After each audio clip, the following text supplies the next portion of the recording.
All right, so I did call this video how to get your first big placement in 2024, but I don't think I'm actually qualified to give y'all a step-by-step pattern on how to get a big placement because I don't even have a big placement myself. You what? But I have been producing for a couple years now, and I don't say that as to brag or anything like that, but I say that as in like I got a little bit of an idea on how to get your first big placement or a big placement, you know what I'm saying? I wouldn't say I have big placements. I do have like a couple songs with like big artists. They've never came out or anything like that. That leads into my first point on how to get your first big placement. The producing game today, baby, I've learned is that it's a numbers game, bro. This is why the best producers out there like Metro Boomin and Pierre Bourne, literally Pierre Bourne, there's this myth out there. I don't know if it's true. That's why I say it's a myth. But this nigga makes 10 beats a day, bro. Nigga, that's 100 beats in 10 days. You gotta understand that is a crazy ass fucking ritual or pattern to have. Like I said, producing is a numbers game. So if you want to be a producer and you want to get some good placements, you want to get any placements out there at all, nigga, you have to make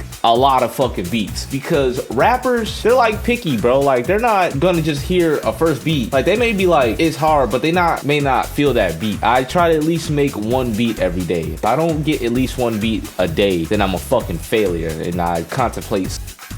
But other than that, you know, just one beat a day can get you pretty far because you think about it, there's usually 30 or 31 days in a month. 28 if you're in fucking February. So if you're making at least one beat every day, you're getting 30 beats a month to send out. 30 beats, that's a lot of fucking beats. Now, as you make more beats and as you do that more and more and more, like when you first start out doing that, you got to force yourself to do it. I remember just a couple years ago, I had to force myself to like make a beat every day. But it gets fun and more fun as time progresses, like as the months go on. Now, like nigga, on a good day, I'll make 8 beats in one day. If I wanted to go try hard, I could probably do that. Just make 8 beats every fucking day, but I'm probably not gonna do that because of the simple fact, like, I don't know, I don't like to like push my creativity to its limits all the time because that's how you get burned out. It's good to have your rest because creativity is like a muscle, you know, you're using your brain to express that creativity and your brain is like a muscle, so when you're constantly flexing that muscle, it's just gonna get tired. You gotta give it time to recover. Now, on to my second point. Well, this kind of ties into my first point with the numbers game thing. I've noticed that people who are good at making melodies in the producing game have a bit of an advantage. The reason why I know that is because my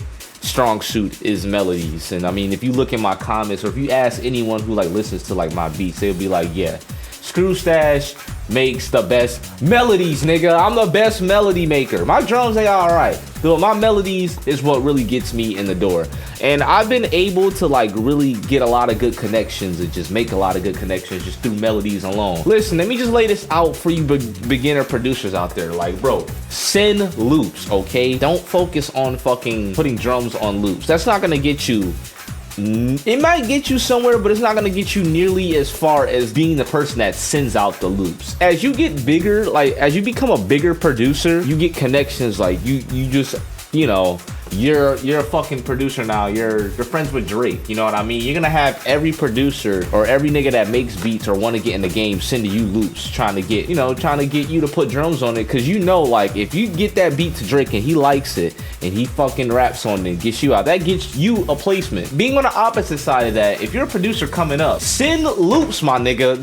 Just send loops to as many producers as you know, because you never know who knows who, you know what I'm saying? I got producers that I send loops to who like know fucking Bryson Tiller and just like different rappers and artists and shit like that. Like just a bunch of people, you know what I mean? Like the Baby, Bryson Tiller, Babytron, people like that, you know what I mean? Lil Tyler, like I know people who know niggas. When you get far to your producer journey, like you get those niggas who hit you up on Instagram with the blue check mark saying, yo, send me some melodies, I like your shit. Or, you know, sometimes like producers, they would just literally leave their emails right up there. Like I remember Tragic used to do that, and hella niggas was getting placements with Yeet and shit like that through Tragic just by sending him loops and shit like that. So like I said, like take advantage of that because producers do look at their emails, bro. I look at my email all the time. If you send fire loops and shit like that, you're definitely going to be getting your foot through the door a lot quicker. You feel what I'm saying? Now, how often should you send out loops? I usually see producers send out loops like weekly, but But I usually send mine out monthly because that's just how I do it. You can do it however you want, but just make sure you send out loops and like get consistent at doing that, because that's gonna definitely like give you an advantage in the producing game. Now, you're probably like, well, screw.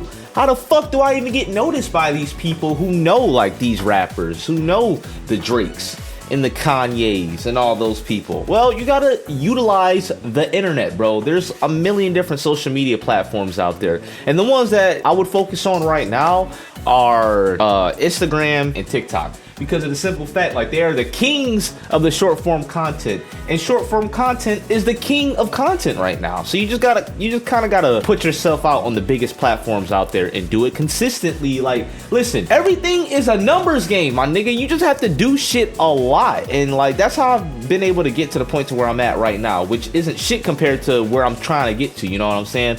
Like, you just gotta do shit a lot. So if you want to get placements in fucking 2024, you gotta make a lot of beats, send a lot of loops out to a lot of different producers. Like, you gotta do it a lot consistently. Push yourself as a producer by advertising your beats, by posting a lot on Instagram and TikTok. But I know consistency, that's the word that I'll use, bro. That's gonna triumph talent every time, because anyone can be good at making beats, but nigga, you have to make a lot of fucking beats if you want to like get artists and shit on them. I don't know, like, Pierre Bourne has always been my biggest inspiration, so when I read in articles that nigga makes 10 beats per day, I was like, oh shit, I gotta get on my shit.